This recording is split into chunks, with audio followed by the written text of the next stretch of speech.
I stood at the front of my father's glass conference room, holding a presentation remote that suddenly felt heavier than it should have. 12 senior partners sat around the long walnut table, their suits dark against the sunlight pouring through the floor-to-ceiling windows overlooking downtown Denver. My startup pitch filled the massive screen behind me, every slide carefully prepared, every number double-checked. I had spent months refining this moment. My father, Thomas Whitmore, leaned back slowly in his leather chair, folding his arms as if he were watching a performance instead of his daughter presenting her work. Then he reached forward without warning. He took the remote from my hand. "Did you actually make this pitch?" he asked, his voice smooth but loud enough to carry across the room. He clicked to the next slide. "Company founder." He read aloud, stretching the words like they were something amusing. He paused, and then he laughed. Not quietly, not politely, loud enough that the sound bounced off the glass walls and invited the others to join him. A few partners chuckled nervously. One younger associate covered his mouth, pretending to cough. Another man avoided looking at me entirely, scribbling meaningless notes on a legal pad.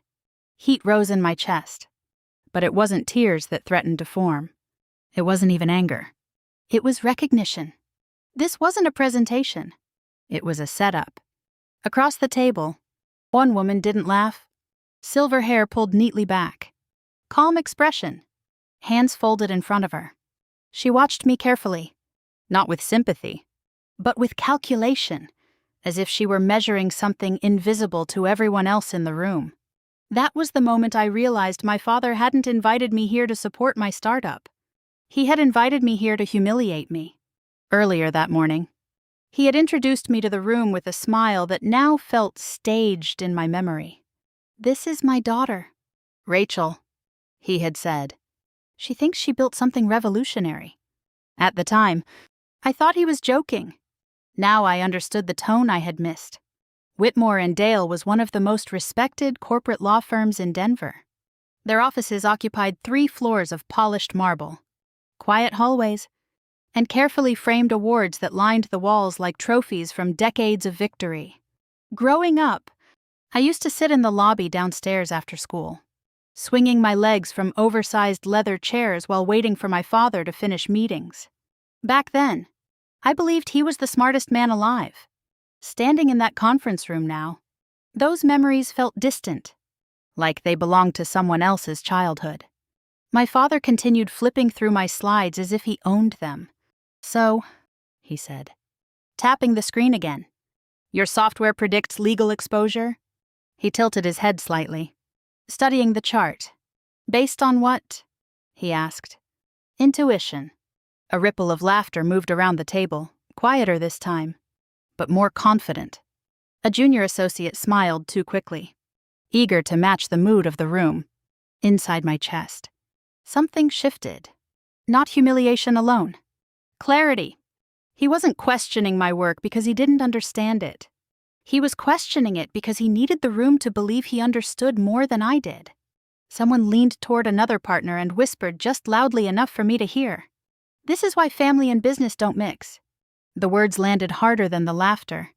Across the table, the silver-haired woman still hadn't reacted. Her eyes stayed fixed on my father, watching his movements, measuring every word. Then her gaze shifted toward me. For a split second, our eyes met. She gave the smallest nod. Not sympathy. Recognition. As if she already knew something the rest of the room didn't. My father zoomed in on the final financial projection slide. "Let's talk about this," he said, pointing at the revenue forecast. "You expect corporations to trust this." He paused again, dragging out the moment. "This is adorable." The laughter this time was louder. For a single second, everything inside my head went completely silent. No embarrassment, no anger, just calculation. I reached forward and gently took the remote back from his hand. I didn't rush. I didn't shake. I simply looked directly at him.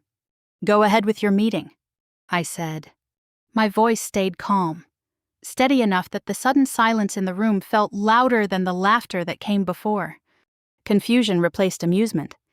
A few partners shifted in their chairs, unsure how to react to my refusal to argue. I closed my laptop slowly, gathering my notes without looking at anyone else. The sound of my heels against the marble floor echoed as I walked out of the room. No one followed me. No one called my name. The receptionist at the front desk glanced up when I passed, then quickly looked back down at her computer screen. Outside the conference room, the hallway felt colder than I remembered, but my hands were steady. That surprised me. I wasn't walking away defeated. I was walking toward something.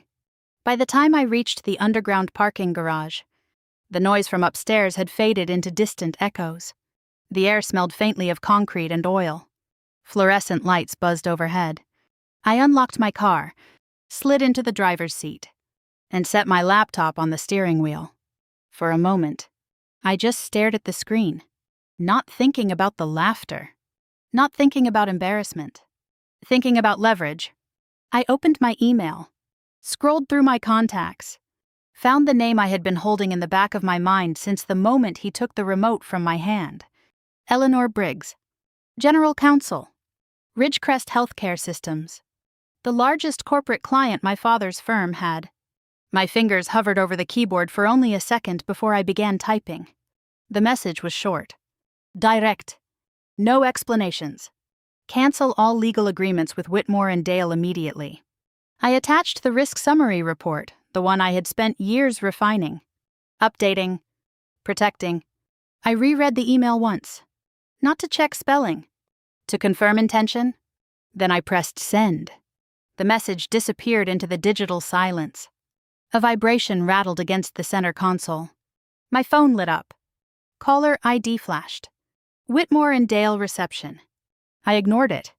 Seconds later, it rang again. Thomas Whitmore. I ignored that one too. Another call followed. Then another.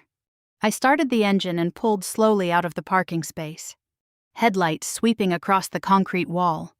As I drove toward the exit ramp, my phone continued vibrating beside me, each call stacking on top of the last like falling dominoes. By the time I pulled out of the parking garage and into the afternoon traffic, my father's biggest client was already calling him. And this time, he wouldn't be laughing. I drove out into the late afternoon traffic with my phone still vibrating beside me, the sound sharp and relentless against the plastic of the center console. Downtown Denver stretched ahead in glass and steel, sunlight flashing across windshields like nothing unusual had happened. Cars moved. Pedestrians crossed streets.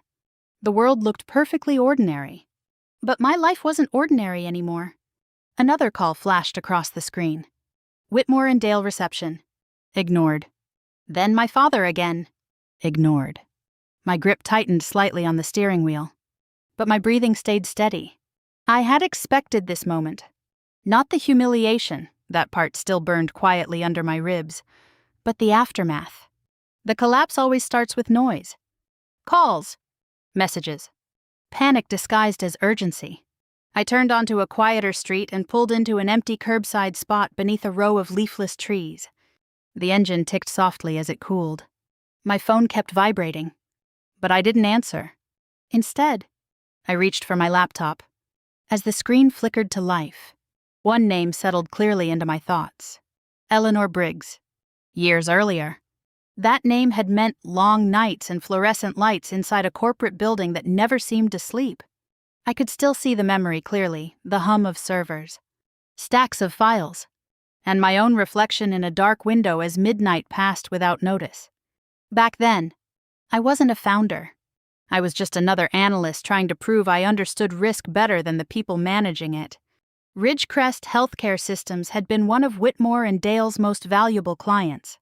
Their headquarters occupied half a city block, an entire tower dedicated to compliance, patient data, and legal oversight.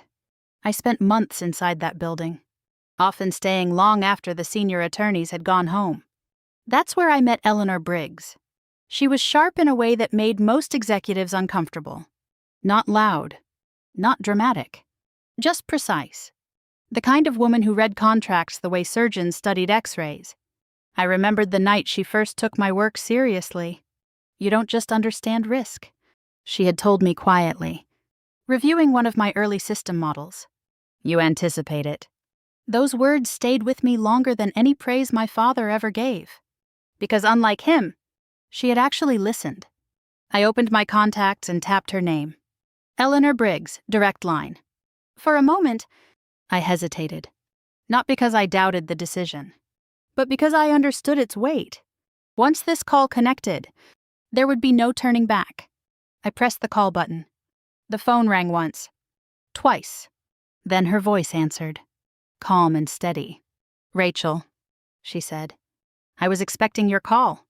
The certainty in her tone made my chest tighten slightly. She already knew. I assume you received my email? I said. I did, she replied. And I reviewed the attachment immediately. Silence followed for a brief second. But it wasn't empty. It was heavy, loaded with the kind of calculation that only came after seeing something serious.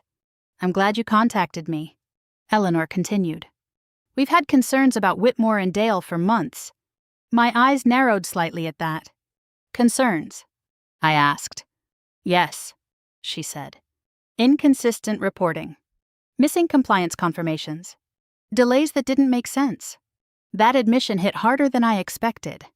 I wasn't the first to suspect something was wrong. I was just the first to prove it. I built that monitoring system to flag risk escalation patterns, I said carefully. It tracks exposure thresholds in real time. And it did exactly that, Eleanor replied. Your model flagged risk indicators we weren't fully briefed on. I leaned back against the seat, staring at the dashboard while the implications settled into place. Years ago, when I first designed the system, my father had treated it like a useful experiment. Something convenient, something temporary. But what he never paid attention to was the fine print buried inside the contract. The intellectual ownership clause.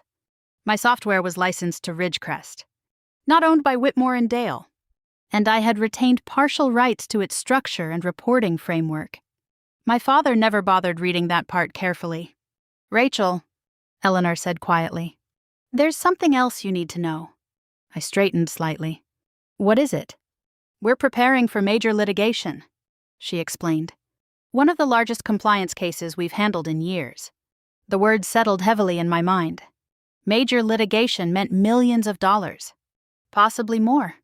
And if compliance failures were tied to that case, everything would unravel. If the data you sent me is accurate, Eleanor continued, her tone lowering slightly. This isn't just an oversight. She paused. It could be negligence. The word lingered between us like a warning siren. Negligence. Not error. Not oversight. Negligence meant responsibility. Legal consequences. Financial consequences. Human consequences. I swallowed slowly. What happens if you suspend their agreements? I asked. Her response came without hesitation. We initiate immediate external review, she said. All ongoing casework pauses until compliance validation is complete. That meant delays, public filings, possible regulatory attention. I stared through the windshield at the quiet street ahead. This wasn't about humiliating my father anymore. This was about exposure, correction, truth. Rachel, Eleanor added, her voice tightening slightly. Did your father know about these risk alerts? The question felt heavier than any before it. I thought back to the meeting years earlier, the one where I presented the first escalation model. Charts, data, warnings, all of it dismissed. Yes, I said quietly. He knew. Silence followed. Not uncomfortable, just final. I suspected as much, Eleanor replied. Her tone carried disappointment now, not in me, but in the system that allowed those warnings to be ignored.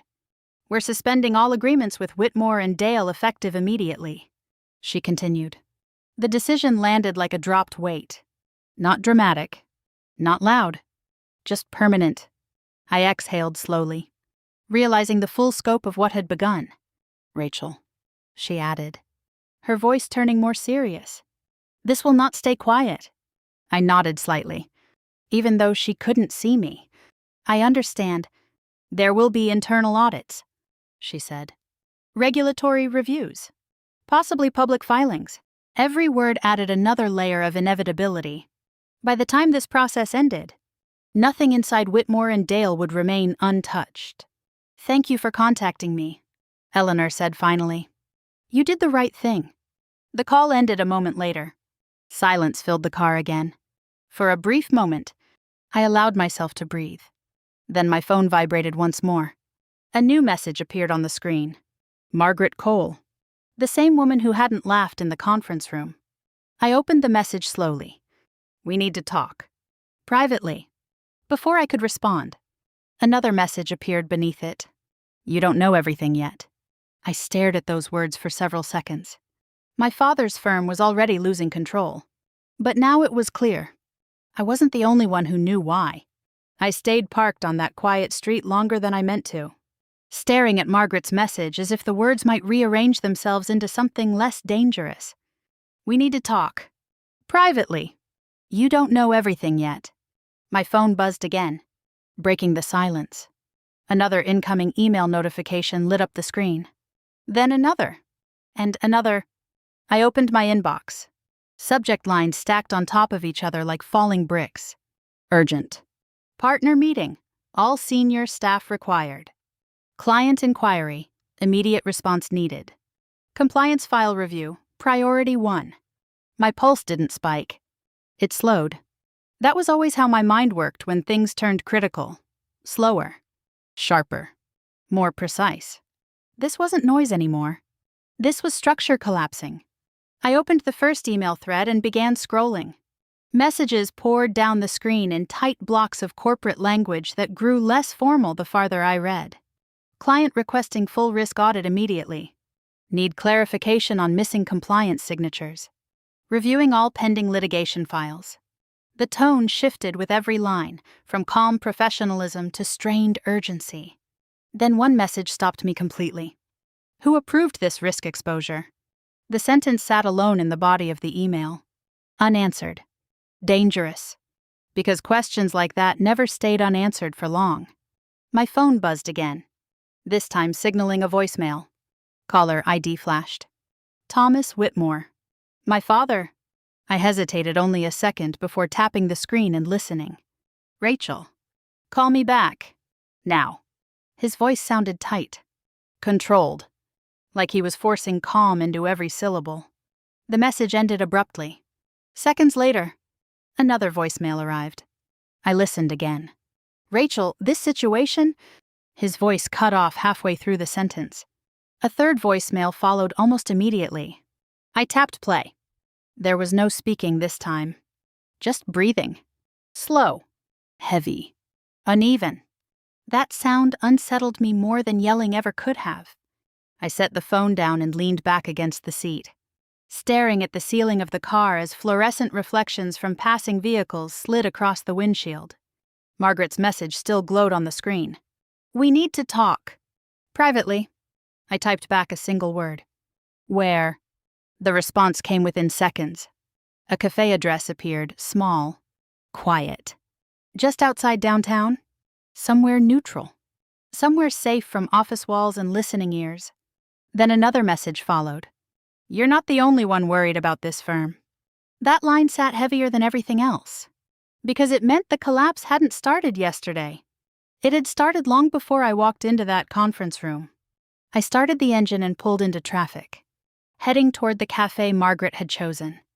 The sky was already turning darker, city lights flickering on one by one as the evening settled over Denver. While I drove, memory crept in quietly, uninvited, but impossible to ignore. 3 years earlier, same building, same polished conference table. I remembered standing at the front of the room, presenting my first major risk escalation model. Charts lined the screen, numbers stacked into patterns that pointed toward rising liability thresholds. My father had sat at the end of the table, flipping through printed reports with an expression I couldn't read. This indicates elevated compliance exposure. I had explained carefully. If these patterns continue, we should initiate external review protocols. Silence followed. Then he leaned back in his chair. We don't alarm clients unnecessarily, he said. His voice had been calm, dismissive, final. He closed the folder, filed it away, moved on to the next item on the agenda. That memory stayed sharp in my mind as I turned into the cafe parking lot. Because the data from that report matched exactly what Ridgecrest had reviewed earlier today. Nothing about this situation was sudden. It had been ignored into existence. The cafe door chimed softly as I stepped inside. Warm light spilled across polished wooden floors, and the scent of roasted coffee filled the air. Only a few people sat scattered across small tables, speaking quietly.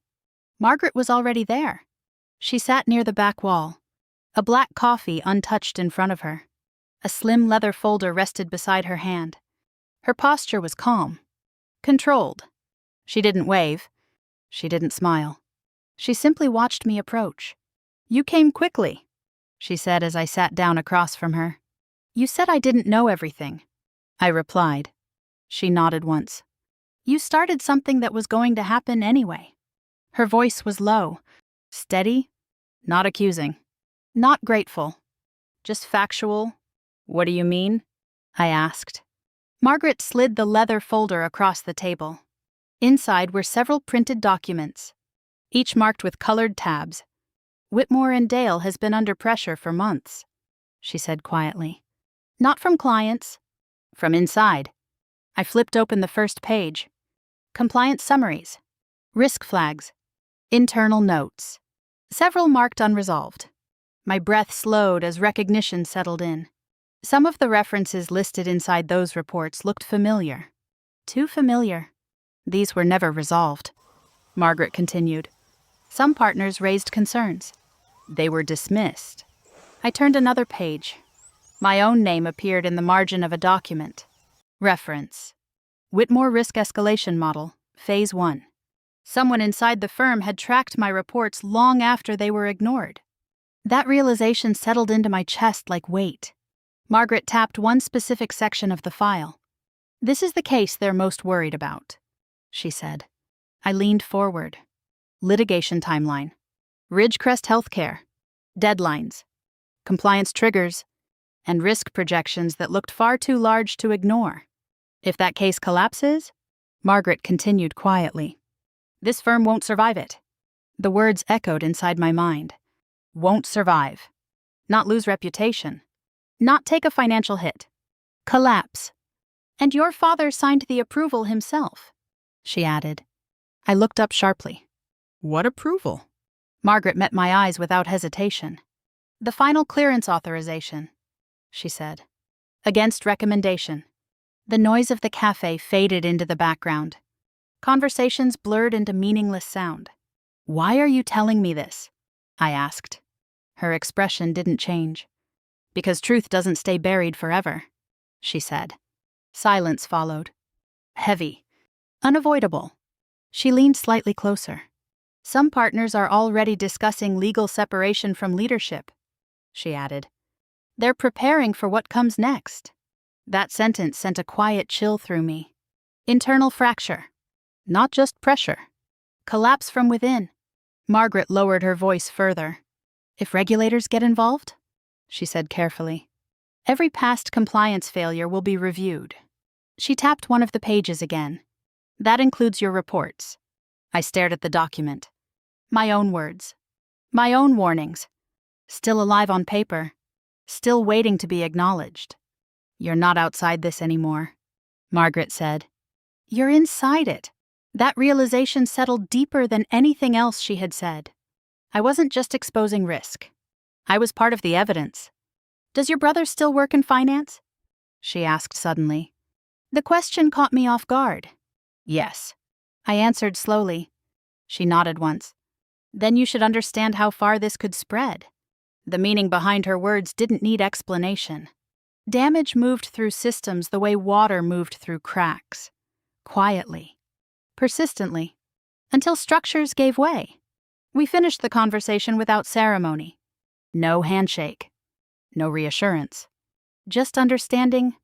When I stepped outside, the night air hit colder than I expected. Streetlights cast long shadows across the pavement, stretching toward my car like silent warnings. My phone buzzed again. Daniel. My brother. I opened the message. What did you do? Another message followed immediately. Dad just called me. He's furious. Then a third. They're calling an emergency board review tomorrow morning. I stared at those words, the weight of them settling slowly into my chest. By the time I reached my car and slid into the driver's seat, I understood something with absolute clarity. My father wasn't just losing control of a meeting anymore. He was losing control of the firm. And tomorrow, everyone would know it. I woke before sunrise with my phone still clutched in my hand, the screen glowing faintly against the dim light filtering through the blinds. My apartment felt unusually quiet, like the air itself was holding its breath. Unread messages filled the screen. Missed calls, news alerts, emails stacked one after another. But one message sat at the top. Daniel, we need to talk. Today? No greeting. No explanation. That alone made my stomach tighten. I set the phone down on the kitchen counter and started the coffee maker, watching the slow drip of dark liquid into the pot. The familiar routine should have steadied me. But the silence felt heavier than usual. While the coffee brewed, another notification appeared. An early legal industry blog had posted overnight. I opened it. The headline was short, careful, and unmistakable. Major corporate client suspends agreements with Denver law firm. The firm name wasn't printed yet, but the description was clear enough. A large corporate healthcare client, compliance investigation initiated, external legal consultants involved. Every word pointed in one direction. Toward Whitmore and Dale. Toward my father. I scanned the article again. Slower this time. One line caught my attention. Litigation delays expected pending internal review. That meant the Ridgecrest case had already been effected. Public exposure had begun. And once information reached the public, it rarely stayed contained. A sharp knock at my door cut through the silence. Not gentle. Not hesitant. Sharp. Urgent. I didn't need to check the peephole to know who it was. When I opened the door, Daniel stood there, shoulders tight, eyes dark from lack of sleep. He still wore yesterday's dress shirt. Sleeves rolled unevenly, as if he hadn't bothered fixing them since the night before. He didn't say hello. He walked past me into the apartment without asking. That alone told me how serious things had become. "What did you do?" he asked, turning toward me immediately. His voice wasn't loud. It was strained. Fear sat just beneath the surface. I closed the door behind him slowly. I exposed something that was already there, I replied. He shook his head sharply. No, he said. You triggered something. He ran a hand through his hair, pacing once across the room before stopping near the kitchen counter. Dad called me at midnight, he continued. They had an emergency partner meeting. It lasted hours. I leaned against the counter, watching him carefully. What happened? I asked. Daniel exhaled heavily. Some partners threatened to resign, he said. They're scared. That word landed hard. Scared partners meant instability. Instability meant fractures. Fractures led to collapse. I poured coffee into a mug and pushed it toward him. He didn't touch it. You don't understand how bad this could get, he said. I held his gaze. I do, I replied quietly. He shook his head again, frustration tightening his voice. No, Rachel, you don't. For a brief second, memory surfaced, uninvited but sharp. We were children sitting at the dining room table, our father speaking proudly about Daniel's achievements in finance, praising his understanding of numbers and investments. When I spoke about systems or analysis, the room always went quieter, like my interests existed in a different language. Daniel understands numbers. My father had once said, Rachel understands feelings. The memory burned more now than it ever had before. Daniel's voice pulled me back to the present. They're handling one of the biggest litigation cases they've ever taken, he said. If Ridgecrest pulls support, that case collapses. I straightened slightly. And if that case collapses? I asked. Daniel met my eyes, his expression tightening. The firm could go bankrupt. The word hung in the air between us. Bankrupt. Not damaged, Not embarrassed. Destroyed. I inhaled slowly, steadying myself. What did you expect me to do? I asked quietly. Ignore it. Daniel stared at me like he didn't recognize the person standing in front of him. Do you realize what you've started? He asked. I didn't start it, I replied. I exposed it. Silence fell between us. Heavy. Uncomfortable. Daniel looked away first, rubbing his temples like the pressure inside his head had become unbearable. Dad thinks you did this to hurt him, he muttered. That sentence landed deeper than anything else he had said. Not because it was true, but because it revealed how he saw the situation. As betrayal, not correction. My phone buzzed suddenly, breaking the tension. Caller ID flashed. Mom. Daniel answered before I could. He put the call on speaker. Our mother's voice came through thin and unsteady. Daniel, she asked. I'm here, he replied. A pause followed. Then her voice lowered. Your father hasn't slept, she said. Not all night. My chest tightened slightly. He keeps saying she's trying to destroy him, she added. I closed my eyes briefly. Not from guilt. From exhaustion. They're calling emergency legal counsel. My mother continued. They don't know what to do. That detail shifted everything.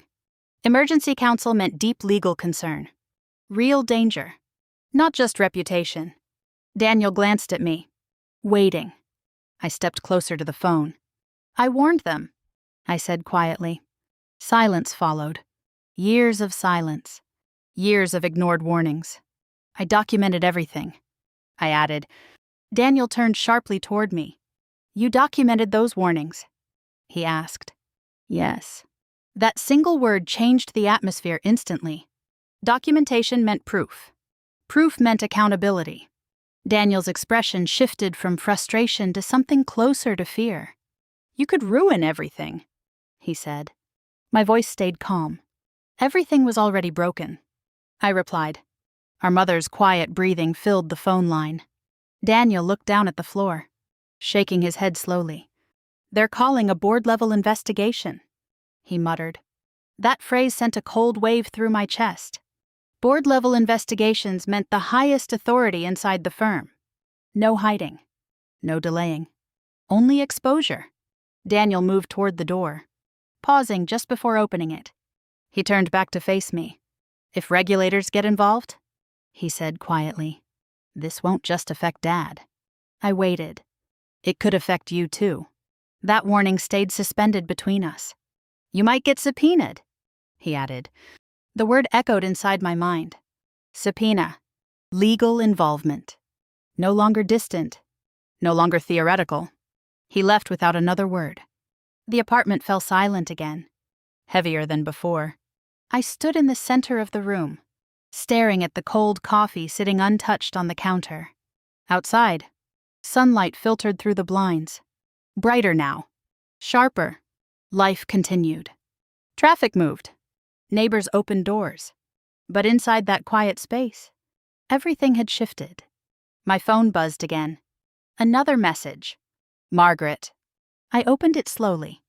They're opening the Ridgecrest case file this morning. I read the message twice.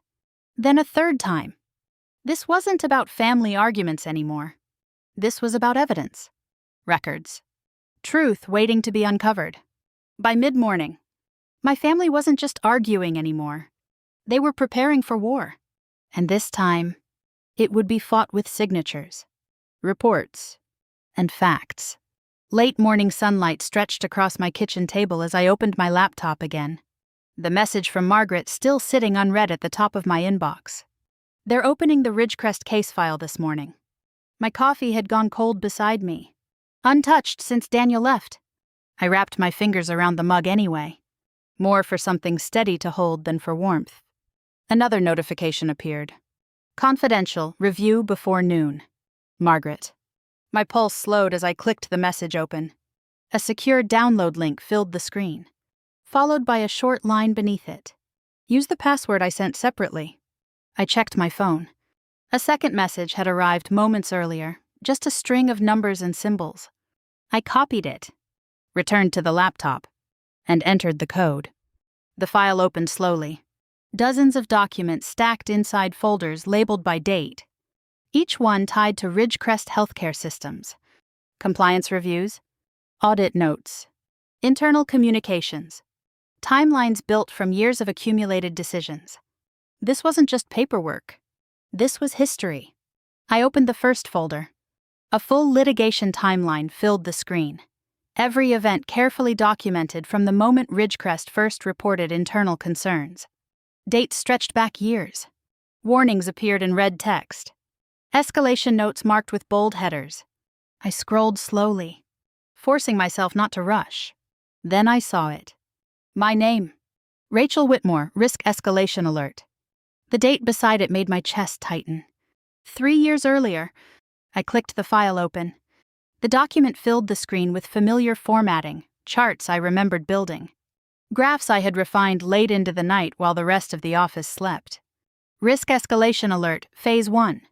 Authored by Rachel Whitmore. For a moment, I forgot to breathe. Not because I was surprised. Because I wasn't. The final line of the report stood out clearly. Immediate corrective action required.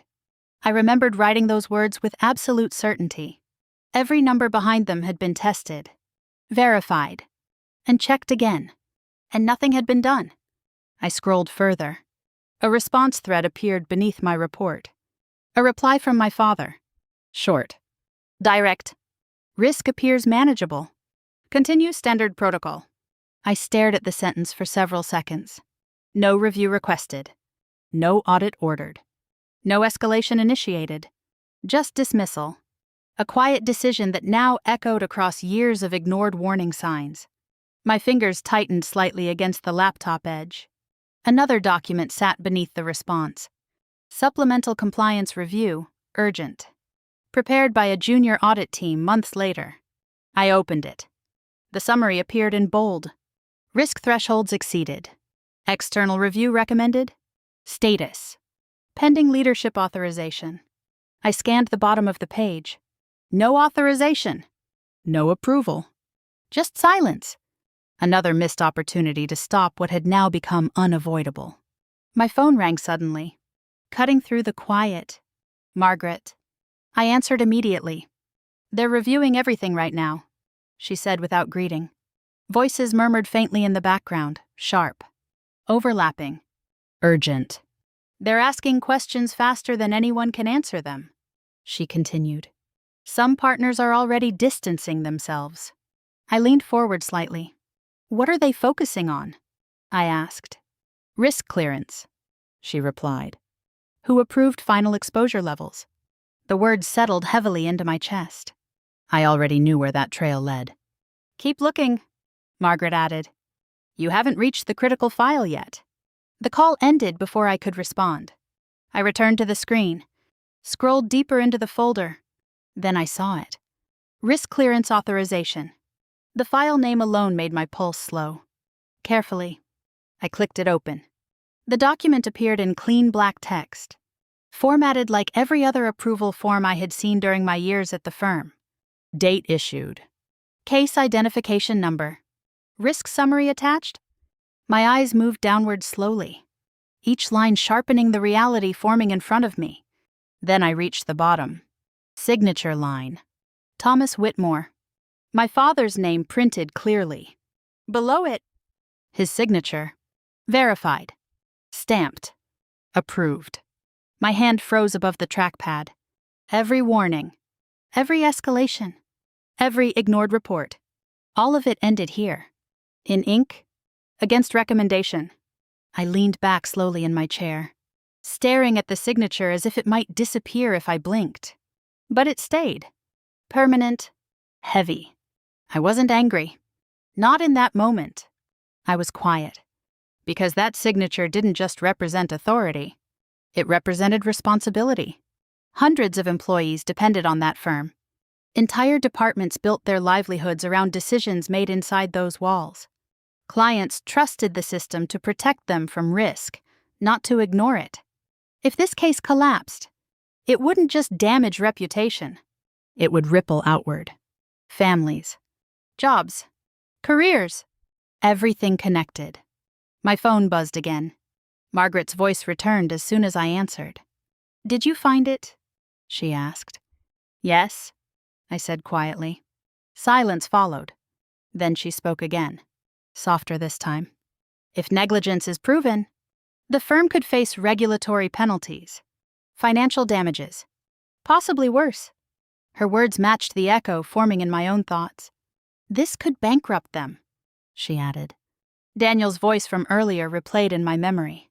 "If this case fails, the firm could go bankrupt." The same words, the same warning. "They're already consulting outside counsel." Margaret continued. "Some partners don't trust internal leadership anymore." I swallowed slowly. The structure was cracking. "From the inside, Rachel," Margaret said carefully. "Your reports may become legal evidence." My grip tightened around the phone. "Evidence. Not theory. Not opinion. Fact. You may be called as a witness," she added. The word settled into my chest like weight. Witness. That meant involvement, responsibility, exposure. The call ended shortly after. I sat there in silence, staring at the screen, at my father's signature, at the moment that changed everything. Not revenge. Not punishment. Consequence. That was the word that mattered now. I closed the laptop halfway, resting my hands on the table as memory flickered briefly across my mind. My father laughing in that conference room, dismissing my work like it was harmless. That sound felt different now. Fragile. Empty. Another notification appeared on my screen. Email. From Daniel. Subject line. Urgent. Board review update. I opened it. Emergency board review underway. External investigators contacted. All prior compliance records requested, including mine. I stared at the message until the words blurred slightly. By the time I finally closed the laptop, one truth had settled completely into place. My father hadn't just ignored a warning. He had signed the moment that would destroy his own firm. And now, there was no way to stop what was coming. The news broke while I sat alone in my living room, the television playing softly in the background as morning sunlight stretched across the floor. At first, I wasn't paying attention. Just noise, background chatter, something to fill the silence that had settled over the apartment since the night before. Then I heard the words, "Breaking legal news. Major Denver law firm under investigation." My head snapped toward the screen. The camera cut to a serious-faced anchor seated behind a polished desk, her voice steady but unmistakably urgent. A graphic appeared beside her. Whitmore and Dale. Seeing the firm's name displayed publicly for the first time made something inside my chest tighten, not with surprise, but with reality. This wasn't private anymore. This was public. The segment continued, showing industry footage of downtown buildings and courthouse steps, while the anchor explained the situation. Sources confirm that a major corporate client has suspended legal agreements pending compliance verification, she said. Regulatory review may follow. Compliance failure. Regulatory scrutiny. Litigation delay. Each phrase carried weight. Each one echoed something I had already seen inside those documents. My phone rang suddenly, cutting through the sound of the television. Thomas Whitmore. My father. I stared at the name for a moment before answering. Silence greeted me first. Not greeting. Not accusation. Just breathing. "You went too far," he said finally. His voice sounded different, lower, strained, like something inside him had shifted overnight. I stayed quiet. He continued speaking. "We've lost another client," he said. "Second one this morning." That detail settled slowly into my mind. Not just Ridgecrest anymore. The damage was spreading. "More are asking for file reviews," he added.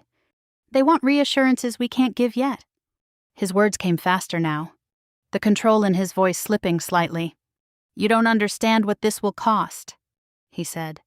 But I did. I understood exactly what it would cost. While he spoke, my laptop chimed softly beside me. A new email arrived. Subject line. Court schedule update, Ridgecrest case. I opened it immediately. The message was brief but unmistakable. Hearing postponed pending compliance verification. I read the sentence twice. Court delay meant official instability. Not rumor. Not speculation. Legal disruption. Real and documented. Rachel, my father said sharply, pulling my attention back to the call. This isn't just paperwork anymore. I didn't respond. Because he was finally saying something true. My phone vibrated again before I could answer. A message from Margaret appeared. Associates leaving early. External consultants arriving. Another message followed seconds later. Partners arguing openly. I imagined the hallways I once walked through, polished floors now filled with tension instead of confidence. Then another message came. Some associates updating resumes. That one landed harder than the others. Because resignation didn't begin with paperwork. It began with fear. I refreshed my newsfeed instinctively. Another article had already been posted.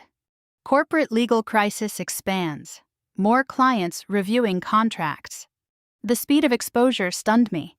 Anonymous sources quoted inside the article described internal panic, uncertainty, and declining confidence among staff. One line stood out immediately. This firm may not survive the year. I stared at the sentence, reading it again and again as if repetition might soften its meaning. It didn't. My phone buzzed again. This time, it was a message from my mother. Your father hasn't eaten. A second message followed. He hasn't slept. I exhaled slowly, leaning back into the couch. Concern settled quietly beneath everything else. Not guilt. Concern? Then another message appeared. They're talking about removing him from leadership. That sentence carried a different kind of weight. Leadership removal wasn't symbolic. It was survival. Another call interrupted my thoughts. Daniel. I answered immediately. You've triggered something bigger than I expected, he said without greeting. What kind of bigger? I asked. He exhaled sharply. Investment clients tied to the firm are nervous, he said. Confidence is dropping. His voice carried the tension of someone who had been calculating worst-case scenarios all morning. Investors hate uncertainty, he added. And right now, that's all they see. That made sense. Financial systems moved fast. Fear moved faster. Emergency financial reviews are being scheduled, he continued. Across multiple departments, another ripple spreading outward. Not just legal, financial, corporate, personal. After the call ended, I opened my email dashboard again. Messages stacked endlessly. Consultants requesting documentation. Legal teams requesting clarification. Internal audit requests multiplying. One notification caught my attention immediately. Regulatory authority inquiry initiated. I stared at the words for several seconds. Federal involvement. That meant the situation had crossed into official territory. My phone rang again. Thomas Whitmore. I answered slowly this time. They're questioning everything, he said. His voice sounded weaker than before. They're reviewing every signature, every authorization. Silence followed. Then he spoke again. They're reviewing mine. The words landed like a final acknowledgement. Not denial. Not resistance. Recognition. I closed my eyes briefly, listening to the quiet hum of the television still playing across the room. Muted footage now showed courthouse steps and reporters speaking into microphones. Public narrative forming. Truth unfolding. After the call ended, I remained still, watching the silent screen. This wasn't revenge. Not anymore. This was exposure. Consequence. Something long delayed finally reaching the surface. Another email arrived. Breaking the stillness. Sender. External Legal Review Committee. Subject. Request for consultation, urgent. I opened it carefully. Formal language filled the screen. A request for my presence at an upcoming review session. My role listed clearly. Documentation source. Consultation required. I read the message twice, absorbing the shift taking place. I was no longer watching events unfold.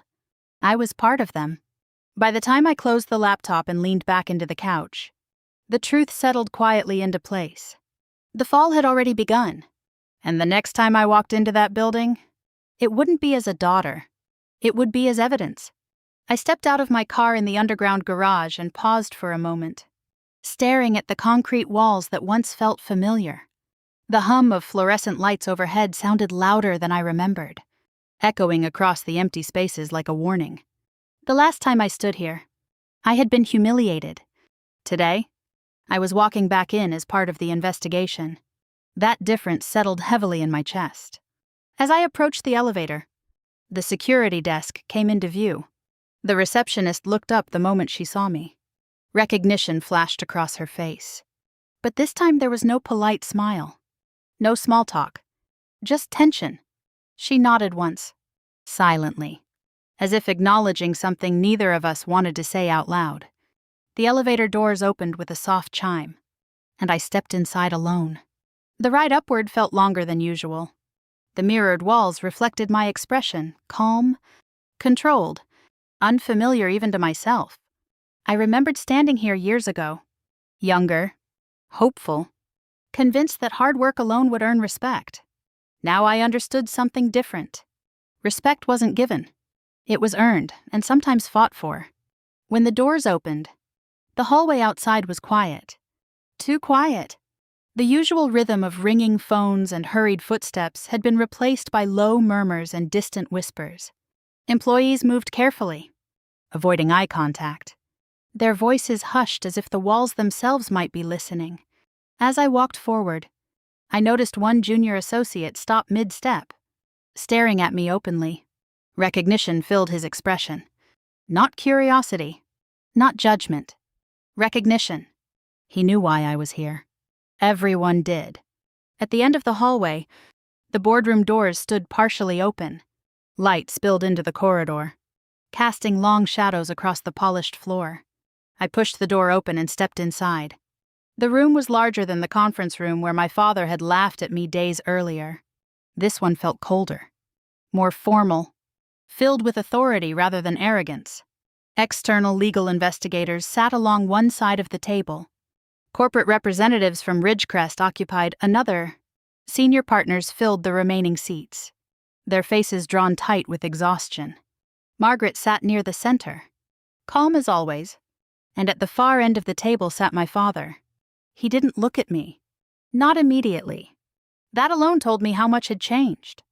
I took an empty chair near the side wall and set my folder down quietly. The lead investigator began speaking without delay. His voice carried authority, measured. Precise? This session will review compliance procedures related to the Ridgecrest litigation timeline, he said. All relevant documentation will be presented for verification. No drama. No raised voices. Just procedure. Yet the tension inside the room felt thick enough to touch. A large screen illuminated at the front of the room. A timeline appeared, clean. Organized? Merciless. Dates. Reports. Escalations. Every decision laid bare. I watched silently as the first document appeared. My report. Rachel Whitmore, risk escalation alert. The words stood bold against the white background. A murmur rippled softly through the room. All eyes turned toward me. Not accusing. Not mocking. Studying. Recognizing. The investigator continued. This report recommended immediate corrective action, he said. No action was initiated at that time. Another document appeared. Follow-up warnings. Audit recommendations. Ignored steps forming a pattern too clear to deny. My father shifted slightly in his chair. The investigator turned toward him. Mr. Whitmore, he said calmly. Please explain why escalation protocols were not activated. My father cleared his throat. His voice sounded controlled, but thinner than I had ever heard it. At the time, he began, risk levels were assessed as manageable. No one interrupted. No one challenged. But the silence that followed felt heavier than argument. Another document appeared on the screen. Risk clearance authorization. The room grew still. I felt my pulse slow, steady, as my eyes moved downward along the page. Toward the bottom? Toward the signature line. Thomas Whitmore. My father's name. stamped clearly beneath the approval authorization. The investigator spoke again. "Did you personally authorize this clearance?" My father didn't answer immediately. That hesitation stretched longer than any sentence. I watched his hand tighten slightly against the edge of the table. For the first time in my life, he looked uncertain. Not angry. Not confident. Uncertain. "Yes," he said finally. The single word settled into the room like weight. No shouting followed. No visible outrage. Just quiet acknowledgement. Several partners exchanged brief glances. One corporate representative scribbled notes quickly. Margaret remained still, her expression unchanged. That one word ended something. Authority. Control. Confidence. It ended all of it. A representative from Ridgecrest spoke next. Their tone remained calm. Professional. "Documentation confirms that multiple warnings were issued prior to approval," he stated. "Failure to act created significant exposure risk." The words carried no anger, just fact. And facts were harder to argue with than emotion. "Trust in oversight procedures has been compromised," he continued. "We recommend immediate restructuring of leadership responsibilities." Leadership restructuring. Not punishment. Correction. Margaret rose slowly from her chair. Her movements were calm, deliberate. She addressed the room with quiet authority. "Transition plans are already prepared," she said. "Compliance oversight will be reorganized under independent leadership." Her eyes moved briefly across the room, then settled on me. That moment lasted only seconds, but it carried weight. Recognition. Intent. Something larger forming beneath the surface. The investigator nodded once, acknowledging the proposal. "The committee will review recommendations," he said. Around me, the atmosphere shifted subtly. Not relief. Not panic. Recognition. Recognition that the truth had finally settled into place. Someone near the back of the room whispered quietly, "She was right." I didn't turn to see who said it. I didn't need to. Those words reached deeper than anything else spoken that day. When the session paused briefly, I looked across the table. My father finally met my eyes. His expression looked different. Not furious. Not defensive. Tired. Defeated. For the first time in my life, he didn't try to dominate the moment. He simply held my gaze, then looked away. That silence felt like acknowledgement. Like surrender. As the meeting concluded, participants began gathering documents quietly. Chairs shifted. Papers stacked. Conversations resumed in low tones. Margaret approached me without hesitation. She handed me a slim folder. "Review this," she said quietly. I opened it slowly. Inside was a formal proposal. Independent Compliance Advisory Division. Lead position offered. My name appeared clearly on the first page. I read the opening lines again, absorbing their meaning. Leadership. Responsibility. Authority. Not inherited. Earned. I closed the folder gently, feeling the weight of what had just happened settle into place. This wasn't the end of my father's power. It was the beginning of mine. And what I chose next would define everything that followed. The boardroom emptied slowly, chairs scraping softly across the polished floor as people gathered their files and avoided unnecessary conversation. The tension that had filled the room earlier lingered in the air, heavy but quieter now, like the aftermath of a storm that had already done its damage. I stayed seated longer than everyone else. Not because I didn't know where to go, because I needed a moment to let the silence settle. Late afternoon sunlight stretched across the long table, catching dust in the air that floated like tiny particles of something breaking apart. Coffee cups sat half empty. Legal binders remained stacked unevenly, abandoned in the rush to leave. No laughter, no raised voices, just consequence. I finally stood and gathered the folder Margaret had given me. The weight of it felt heavier than paper should. Leadership. Responsibility. Authority. Words that once felt distant now rested quietly in my hands. As I turned to leave, I noticed my father still sitting at the far end of the table. He hadn't moved. His shoulders were slightly slumped. His posture no longer rigid with authority. For a moment, he looked older than I remembered. Smaller? Human. You knew this would happen, he said quietly without looking up. His voice sounded tired, worn thin by something deeper than exhaustion. I paused beside the chair across from him. I knew it should have been fixed, I replied. The words came out calm, steady, not sharp, not angry, just honest. He let out a slow breath, staring down at the table as if the answers he needed were written somewhere between the wood grain patterns. They voted this morning, he said after a moment. I waited. They're restructuring leadership. He continued. I'm stepping down from senior management. The words settled heavily between us. Not dramatic. Not explosive. Just final. I'll remain as a consultant. He added. Temporary role. Temporary. Reduced authority. Permanent consequences. He finally looked up at me, meeting my eyes in a way he hadn't done in years. They trusted your reports, he said quietly. A pause followed. More than my decisions. That sentence carried more weight than anything else spoken that day. Not because it admitted failure, because it admitted truth. I didn't respond immediately. There was nothing left to argue about. No debate. No defense. Just the quiet recognition that accountability had finally arrived. I left the room without another word. The hallway outside felt different now. Less tense. Less guarded. People moved carefully, speaking in low voices. But no one stopped me. No one laughed. My phone vibrated as I stepped into the elevator. A message from my mother. I opened it slowly. I hope someday we understand each other again. The words sat on the screen longer than I expected. Not dramatic. Not emotional. Just tired? I didn't respond right away. Not because I didn't care. Because I needed time to understand what forgiveness looked like after trust had been broken. When the elevator doors opened into the lobby, Margaret was waiting near the reception desk. She walked toward me without hesitation.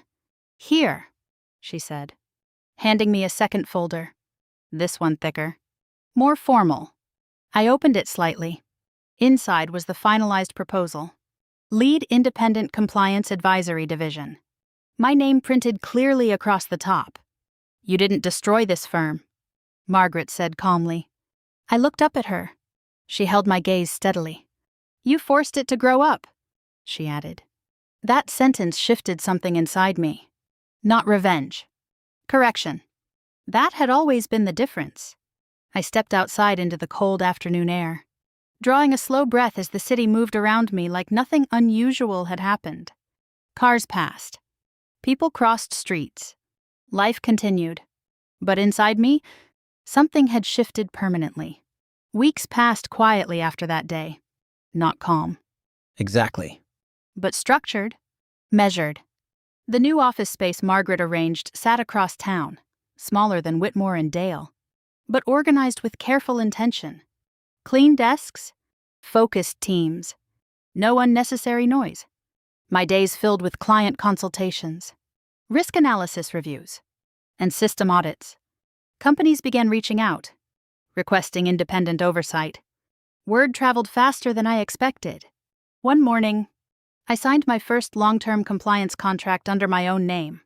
Not Whitmore. Not Whitmore and Dale. Mine. That moment felt quieter than I thought it would. No celebration. Just certainty.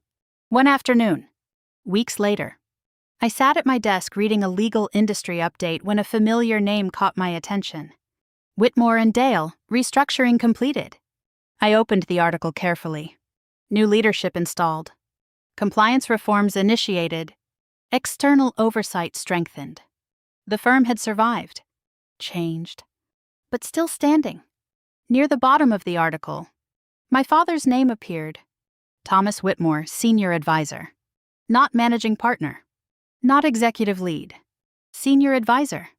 The title looked smaller than the ones he once carried, but somehow more honest.